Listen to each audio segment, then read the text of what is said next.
À la droite. T'as pris quoi toi alors? J'ai pris un gin tonic. Moi un vodka ginger beer. Alors on s'est dit, tant qu'à être 9 heures dans un avion, autant se mettre bien dans un avion. Ah autant trinquer. Autant trinquer et profiter de 9 heures de vol.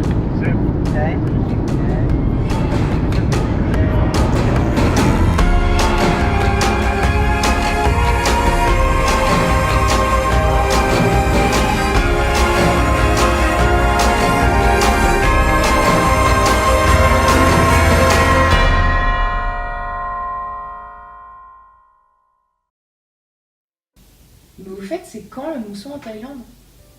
Je crois que c'est en septembre. Adrien, on sort aujourd'hui? Peut-être qu'il fait beau aujourd'hui. Alors là, il y a le marché aux fleurs, on peut le faire quand il fera beau. Pour aborder en fait le sujet de la vidéo là qui vient, je pense que j'ai déjà besoin de faire un flashback. En fait, quelques mois avant, avec un ami qui se reconnaîtra, pendant une soirée, on a décidé de parler, de rencontrer des gens par hasard sur internet. Et moi, je me suis mis à communiquer avec une Thaïlandaise. Et ça s'est très bien passé, le courant passait bien, c'était vraiment intéressant. Et quand on a décidé de la destination et des escales qu'on allait faire avec Florian, on s'est rendu compte que genre Bangkok était pile au milieu du chemin entre la France et la Nouvelle-Zélande. Et du coup, bah, on a décidé de s'y arrêter pour 5 jours. Ce qui m'a permis de rencontrer pour de vrai une personne rencontrée au hasard sur internet. Et ça, c'est vraiment une expérience genre à vivre une fois quoi. Tu rencontres quelqu'un sur internet, tu ne vois que des photos, tu ne vois jamais de vidéos, on ne Skype pas à cause de sa connexion internet. Et quelques mois plus tard, t'as la chance de traverser la planète et de la rencontrer. C'est juste le hasard qui a hyper bien fait les choses et juste la rencontre, ça a été vraiment, vraiment quelque chose d'assez puissant quoi. En plus avec la fatigue du voyage, décalage horaire et tout, d'arriver dans un pays totalement nouveau, c'était vraiment quelque chose juste d'extraordinaire. Hi Florian. Donc voilà, nous avons passé avec Florian et Louis, mon amie thaïlandaise, 5 jours à Bangkok.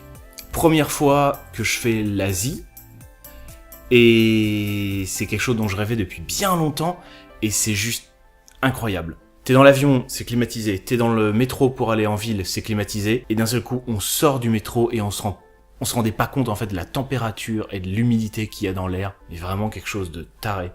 On est sorti et on était trempé. Pourtant on était à l'abri de la pluie, mais t'es trempé. Il y a des algues et de la mousse qui pousse de partout.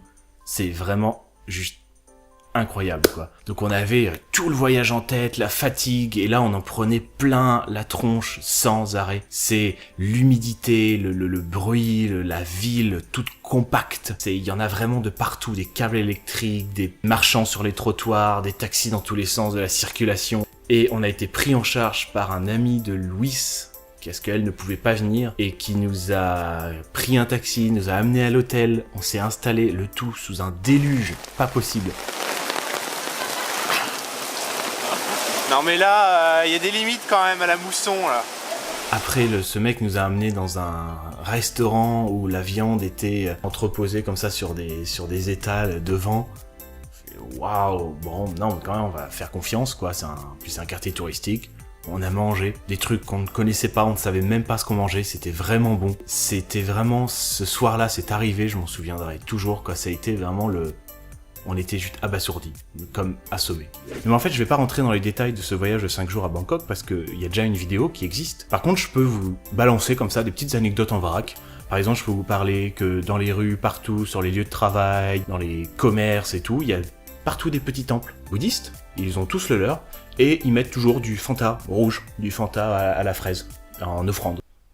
Je peux vous parler des rings de boxe thaï qu'il y a partout dans les rues. Je vais vous parler des temples juste magnifiques, dorés, avec ces statues énormes de Bouddha. C'est juste époustouflant. Je peux vous parler... L'humidité est tellement importante dans ce pays que quand on sort des bâtiments climatisés, et ben ça fait le même effet que quand on rentre à la piscine. Les lunettes, hop, s'embuent immédiatement. Je peux vous parler du fruit, le durian. C'est un fruit qui a sûrement le goût le plus fort et l'odeur le plus fort au monde. Ça a été interdit de le vendre sur les marchés non emballés, donc on le trouve toujours emballé, mais n'empêche que l'odeur dans les marchés est juste insoutenable, mais eux ils adorent ça. Je peux vous parler que sans arrêt dans la rue, on croise les écoliers et les écolières en uniforme qui sont bien respectifs de leur école. Pour un Français, c'est vrai que c'est pas habituel. Je peux vous parler des marchés, mais où ça fuse dans tous les sens, où il y a des couleurs. Je peux vous parler de Chatuchak, l'un des plus grands marchés au monde, où genre on s'y perd, mais littéralement c'est un labyrinthe parce qu'il est couvert, le machin. Florian, on se fait un cache-cache? Ouais. Je peux vous parler des tuk-tuk, le moyen de déplacement là-bas qui est bien connu. On l'a fait 1 ou 2 fois parce qu'on est des touristes et qu'il faut faire des trucs de touristes des fois quand même. Le truc c'est que la pollution, ça n'a juste pas été possible de rester en tuk-tuk et de se prendre tous les pots d'échappement dans les bouchons et tout. Et surtout, je peux vous parler de la grosse anecdote qu'on a, c'est le coup de la démocratie en Thaïlande, dictature. Bon, ils savent pas que c'est une dictature, ils ont un roi et une reine.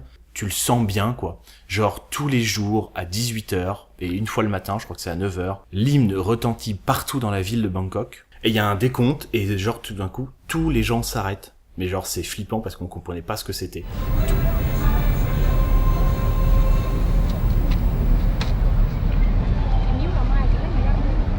Ça fait peur. Ça fout trop les jetons. Là, t'as tout le parc qui s'est figé d'un seul coup, quoi. Waouh! C'est C'est pour ça que ça fait des tut. Ouais. Il y a eu un décompte, en fait, il y a eu un compte à rebours dans le parc. Ça annonçait qu'il va y avoir l'hymne. Et genre, ça veut dire qu'il y a des haut-parleurs dans toute la ville. Non. Mais la télé est également coupée, la radio est coupée, mais carrément par l'État, en fait, qui coupe les chaînes pour diffuser un clip de propagande, un clip qui dit que le roi et la reine sont trop bien, que l'armée thaïlandaise elle est trop bien et tout, et c'est juste un peu flippant, quoi.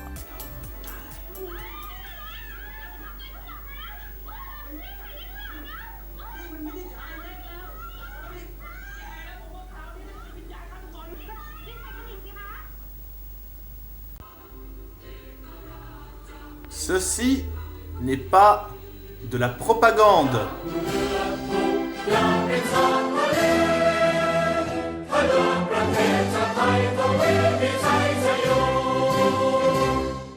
Et après, il y a eu le départ au bout des 5 jours, qui a été franchement particulier pour moi parce que ça a été 5 jours très remplis, aussi bien au niveau de l'émotion aussi avec cette fille.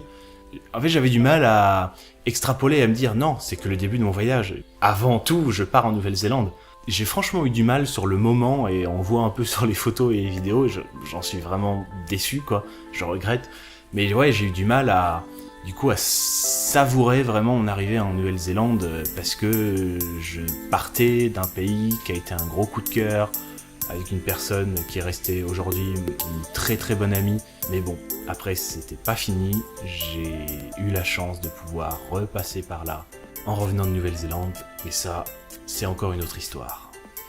Donc, deuxième phase, non bah là du coup ça fait 4. Deuxième phase, ouais mais là du coup ça fait débile. Deuxième phase d'avion pour traverser l'autre quart du globe. Au final, ça fait une moitié du globe, pour atteindre vraiment l'autre côté de la planète comparé à la France, la Nouvelle-Zélande.